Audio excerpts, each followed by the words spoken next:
Hi everybody, I'm Kidda, and this is my first how to sew video on just a few basic steps to get you guys started on some of your cosplaying things. I have 20 plus years of sewing experience. I don't look it, but I do. And this is just a quick video I put together for a lot of people out there who keep asking me, how do I do this, how do I do that? This is Basic 101. Basic 101 will have how to read the pattern, how to take your measurements, the zigzag stitch, how to set up your sewing machine so it can do certain stitches, just the first two basic ones that you're going to need. And yes, I'm in kind of casual cosplay. I don't like really how I look at a cosplay. So here is the first video, and please, comments are great. If you have any questions or would like to see certain steps redone in more detail, just ask that and I can do that with no problem. So yeah, here we go.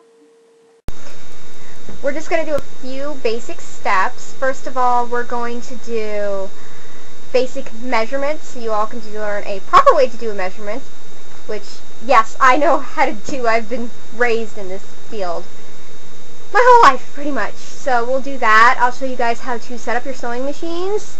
Do remember, everybody who's never sewn before or who knows some basic stuff, don't run over your fingers or hands with the sewing machine. It hurts. Do not cut yourself with your scissors. That also hurts.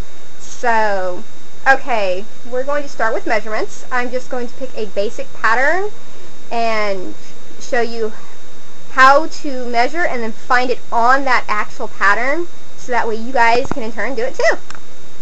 Okay, this is just a basic pattern. It's a simplicity costume pattern. I'm just using it as a basic. Alright, your measurements are going to be on the back. I'm sorry, my camera has very crappy quality. You're going to want to go all the way up here to the top, people. See where it says body measurements?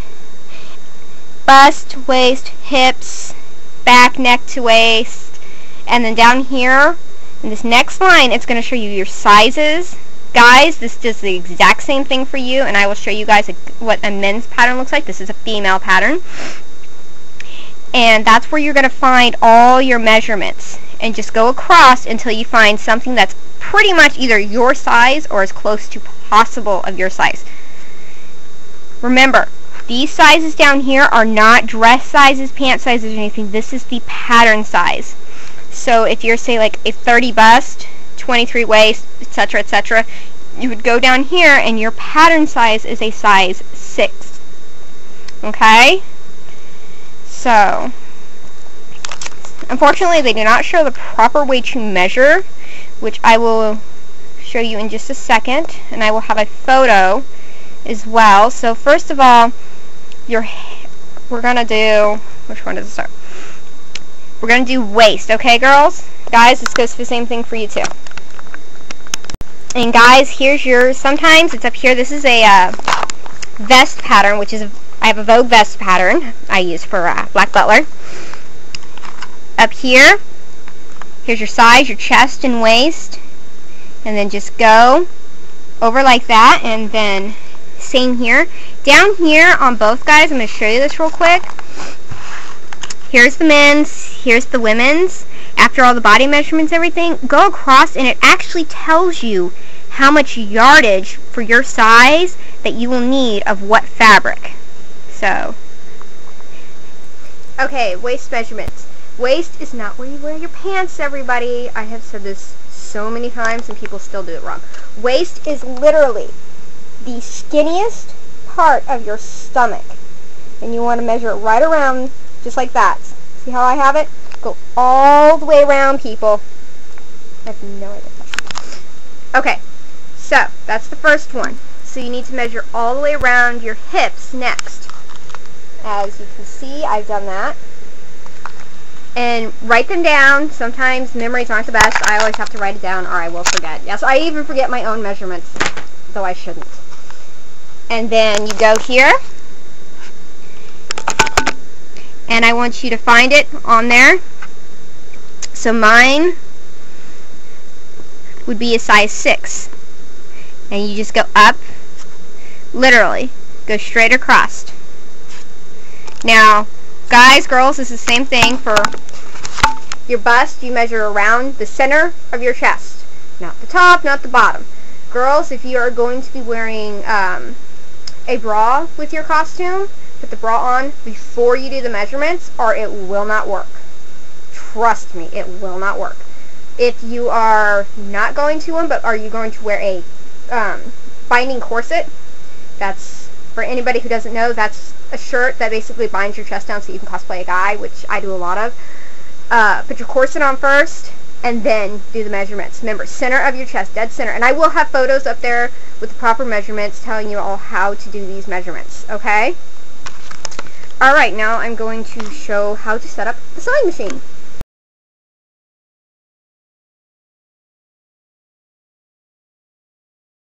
Next part is setting up the sewing machine. Okay, this is my sewing machine. As you can see, it's well used. This actually slides off and on, so I can do the hems on my shirts, my sleeves and stuff like that. That is not going to be in this tutorial. This is just basic stuff right now. Okay, there's where I set up the thread. First of all, we're going to go over here to the side, everybody. You need the power on. Make sure your foot pedal and the power cord's hooked up to it. Mine's all electronic, though I prefer the old one, but I use this one. There's several different things for threading. Everybody has their own preference. They either like to use the knob on the top, which is built in to hold the thread, or me, since I actually have been doing this for a while, I like to use a thread stand, which you can get at just about any sewing facility. And thread comes through here. On this one, the thread's going to come straight to here. And I'm actually going to show you on the top. Normally they'll have stuff here's for the bobbin, and if you go over, it starts with the number 1. That's the first step to thread your machine. You go 1. So for me, I come through the thread stand. For any of you using this type, you come straight off of here. Make sure you put your stopper there, or your thread is going to fall off. Been there, done that. You're going to tuck it in here, come straight down and up to the take-up arm. Once again, I apologize for the quality of my video. You need to get it in the loop part of your take-up arm. Gonna go straight down, and normally, I'm gonna close that so the light's not blinding you all. There's a piece here and a piece back here for your thread to go through. Most, if not all, have an automatic threader. Mine broke years ago. Thread front to back, people. Okay? The eye of the needle is straight down here, and you're going to start at the front and then thread it to the back. Your bobbin case normally has directions on the front of it, like that, but here's the best way for you to remember it. What number does it make? It makes a 9. All home machines are the same. So you pop it in, pull it down, pull it back, then just pull. There you go. Make sure you replace this or it's going to get messy. Stitch width and everything is over here. I may ignore these. I lost the panel, but I know what all these are. These are for decorative stitching, mostly for quilting. You have your basic stitch. This one moves the needle, buttonholes, stuff like that. If you don't have a serger, after you cut every piece out, zigzag stitch it, so that way when you wash it or something, the seams don't come apart and it doesn't unravel on you, because that can be a real mess after you put a lot of time into your costume.